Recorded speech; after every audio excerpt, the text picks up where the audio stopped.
ಅವ್ರಿಗೆ ಶಿಕ್ಷೆ ಆಗಲೇಬೇಕು. ಸುಮ್ಮನೆ ಇಲಾಖೆ ನಾವು ಇದನ್ನು ಮಾಡ್ತೀವಿ, ಕ್ರಮ ತಗೊಳ್ತೀವಿ, ವರದಿಯನ್ನು ಕೇಳಿದ್ದೀವಿ. ನಾನು ನೋಡ್ತಾ ಇದ್ದೆ ನಾನು ಆ ರೀತಿ ಮಾಡಲಿಕ್ಕೆ ಹೋಗೋದಿಲ್ಲ. ಯಾಕಂತಂದರೆ ಕೆಲ ಹಂತದಿಂದ ಇಲಾಖೆಯಲ್ಲಿ ಸುಧಾರಣೆ ತರಬೇಕು ಅಂತಂದರೆ ಇಷ್ಟೊಂದು ಕಷ್ಟಪಡ್ತಾ ಇದ್ವಿ. ಮಾನ್ಯ ಮುಖ್ಯಮಂತ್ರಿಗಳ ಆದೇಶ ಏನು ಅಂತಂದರೆ ಪೌಷ್ಟಿಕ ಆಹಾರ, ಗುಣಮಟ್ಟದ ಶಿಕ್ಷಣ ನಮ್ಮ ಅಂಗನವಾಡಿಯ ಮೂಲ ಉದ್ದೇಶ.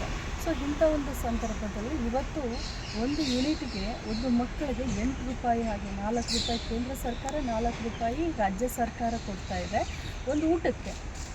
ಇವತ್ತು ಒಂದು ಕಪ್ ಟೀ ಕುಡಿಬೇಕು ಅಂತಂದ್ರೂ ಕೂಡ 10 ರೂಪಾಯಿ ಬೇಕು. ಆದರೆ ಬಡ ಮಕ್ಕಳಿಗೆ ಬರೀ 8 ರೂಪಾಯಿ ಆಗ್ತದೆ. ಕೆಲವು 9 ವರ್ಷದಿಂದ ಯೂನಿಟ್ ಕಾಸ್ಟ್ನೇ ಏರಿಸಲಿಲ್ಲ. ಅಂದರೆ 9 ವರ್ಷದ ಹಿಂದೆ ಇದ್ದಂಥ ಬೇಳೆಕಾಳಿನ ರೇಟಿಗೂ ಇವತ್ತಿಗಿದ್ದಂಥ ಬೇಳೆಕಾಳಿನ ರೇಟಿಗೂ ಬಹಳ ವ್ಯತ್ಯಾಸ ಇದೆ. ಅದು ಒಂದು ಕಡೆ ಇರಲಿ.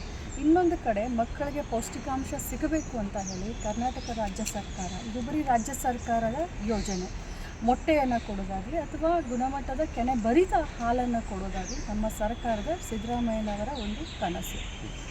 ಅದಕ್ಕೋಸ್ಕರ ತಳಮಟ್ಟದಿಂದ ಸುಧಾರಣೆ ಅಂತ ಏನು ಹೇಳಿದ್ದಾನಲ್ಲ, ಸೊ ಅದಕ್ಕೋಸ್ಕರ ಏನು ಅಂಗನವಾಡಿ ಕಾರ್ಯಕರ್ತರು, ಸಹಾಯಕರು ಊಟವನ್ನು ಬಡಿಸುವಂಥ ಸಂದರ್ಭದಲ್ಲಿ ಅತಿ ಅಶಕ್ತ ಹುಡುಗರು, ಮಧ್ಯಮ, ಈ ರೀತಿ 3 ಕ್ಯಾಟಗರಿಯನ್ನು ನಮ್ಮ ಇಲಾಖೆಯಲ್ಲಿ ಮಕ್ಕಳಿಗೋಸ್ಕರ ನಾವು ಮಾಡ್ಕೊಂಡಿರ್ತೀವಿ.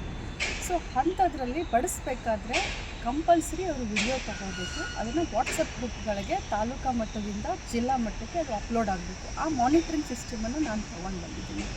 ಯಾಕಂದರೆ ಸುಮಾರು ಕಡೆ ಇದೇ ರೀತಿ ಒಮ್ಮೊಮ್ಮೆ ಎಗ್ ಕೊಡ್ತಾ ಇಲ್ಲ ಅಂತ ಬರ್ತಾಯಿತ್ತು, ಒಂದೊಂದು ಕಡೆ ಹಾಲು ಕೊಡ್ತಾ ಇಲ್ಲ ಅಂತ ಬರ್ತಾಯಿತ್ತು. ಸೊ ಅದಕ್ಕೆ ಸಮಗ್ರವಾದಂಥ ಒಂದು ಬದಲಾವಣೆ ತರಬೇಕು ಅಂತ ಈ ವಿಡಿಯೋಗಳನ್ನು ಮಾಡಿ ಅಪ್ಲೋಡ್ ಮಾಡಬೇಕು ಅಂತ ಕಂಪಲ್ಸರಿ ಅಂತ ನಾನು ಎಲ್ಲ ಅಧಿಕಾರಿಗಳು ತಿಳಿಸಿದ್ದೀನಿ. ಆ ತಿಳಿಸಿದ್ದಕ್ಕೇ ಇವತ್ತು ಇವರು ಸಿಕ್ಕಾಕೊಂಡಿದ್ದಾರೆ. ಕೈಗೆ ಬಂದು ತುತ್ತು ಬಾಯಿಗೆ ಬರಲಿಲ್ಲ ಅನ್ನುವಂಥ ಪರಿಸ್ಥಿತಿ ನಮ್ಮ ಮಕ್ಕಳದಾಗಿದೆ. 69,000 ಅಂಗನವಾಡಿಗಳನ್ನು ನಾವು ನಮ್ಮ ರಾಜ್ಯದಲ್ಲಿ ಇವತ್ತು ನಡೆಸ್ತಾ ಇದ್ದೀವಿ. 69,000 ಅಂಗನವಾಡಿಗಳಲ್ಲಿ ಈ ರೀತಿ ಆಗತ್ತೆ ಸಾಧ್ಯ ಇಲ್ಲ. ಎಲ್ಲೋ ಒಂದು ಕಡೆ ಇದು ಆದ ತಕ್ಷಣ ಸಂಪೂರ್ಣ ಇಲಾಖೆಗೇ ಒಂದು ಕೆಟ್ಟ ಹೆಸರು ಬರುತ್ತೆ. ನನಗೆ ಬಹಳ ಕೆಟ್ಟ ಅನ್ನಿಸ್ತಾ ಇದೆ. ಇಷ್ಟೊಂದು ರಾತ್ರಿ ಹಗಲಿ ಕಷ್ಟಪಟ್ಟು ಸರ್ಕಾರಕ್ಕೆ ಒಳ್ಳೆಯ ಹೆಸರು ತರಬೇಕು, ಇಲಾಖೆಗೆ ಒಳ್ಳೆಯ ಹೆಸರು ತರಬೇಕು ಅಂತ ನಾವು ಕೆಲಸ ಮಾಡುವಂಥ ಸಂದರ್ಭದಲ್ಲಿ ಇವತ್ತು ಒಂದು ಕಠಿಣ ನಿರ್ಧಾರವನ್ನು ತೆಗೆದುಕೊಳ್ಳಕ್ಕೆ ಹೊರಟಿದ್ದೀವಿ. ನಿನ್ನೆ ಆ ಕಾರ್ಯಕರ್ತೆ ಮತ್ತು ಸಹಾಯಕಿಯನ್ನು ಸಸ್ಪೆಂಡ್ ಮಾಡಿದೆ ಇಲ್ಲ. ನಿನ್ನೆ ರಾತ್ರಿ 10:00ವರೆಗೆ ನನಗೆ ಇದ್ರ ಬಗ್ಗೆ ಗೊತ್ತಾಯಿತು.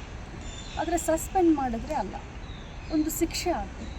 ಅದನ್ನು ನಾವು ಒಂದು ಮಾಡೆಲ್ ಆಗಿ ಸೆಟ್ ಮಾಡಬೇಕು. ಇನ್ನೊಮ್ಮೆ ಅಂಗನವಾಡಿಗಳಲ್ಲಿ ಈ ರೀತಿ ಆಗಬಾರ್ದು ಅನ್ನೋದಕ್ಕೆ ಅವ್ರನ್ನ ಅಂದರೆ ಕಾಯಮಾಗಿ ಕಡ್ಡಾಯವಾಗಿ ಕೆಲಸದಿಂದ ನಿವೃತ್ತಿಗೊಳಿಸ್ತೀವಿ.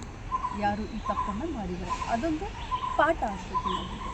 ಜೊತೆಯಲ್ಲಿ ನಾನು CDPO ಕೂಡ ಸಸ್ಪೆಂಡ್ ಮಾಡಬೇಕು ಅನ್ನೋ ಮಟ್ಟಿಗೆ ವಿಚಾರ ಮಾಡ್ತಾಯಿದ್ದೀನಿ. DDOಗೂ ಕೂಡ ನೋಟಿಸನ್ನು ಜಾರಿ ಮಾಡಲಿಕ್ಕೆ ಈಗಾಗಲೇ ಸೆಕ್ರೆಟರಿಯವರಿಗೆ ನಿರ್ದೇಶನ ನೀಡಿದ್ದೀನಿ.